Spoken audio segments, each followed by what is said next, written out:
Changing your daily limit on Ramp is a straightforward process. Follow these steps to adjust your limit effectively. Step 1. Log into your Ramp account. Start by logging into your Ramp account using your credentials. Ensure you have the necessary permissions to make changes to your account settings. Step 2. Navigate to account settings. Don't continue before doing this. A lot of online accounts end up exposed in breaches without people even realizing it. Use SROC to constantly monitor your email and accounts and get alerted immediately if your information gets leaked online. It scans billions of breached records 24/7 in the background. And honestly, for a few dollars a month, it's something everybody should probably have. Link in the description. Step 3. Find daily limit settings. In the account settings, look for the section related to spending limits or daily limits.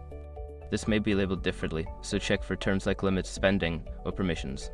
Step 4. Adjust your daily limits. After finding the daily limit settings, you will see your current limit displayed.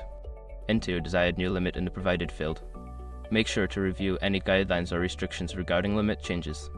Step 5. Save changes. Once you have entered the new limit, look for a Save or Update button. Click it to apply your changes. You may receive a confirmation message indicating that your daily limit has been successfully updated. By following these steps, you can easily change your daily limit on Ramp. If you encounter any issues, consider reaching out to Ramp's customer support for assistance.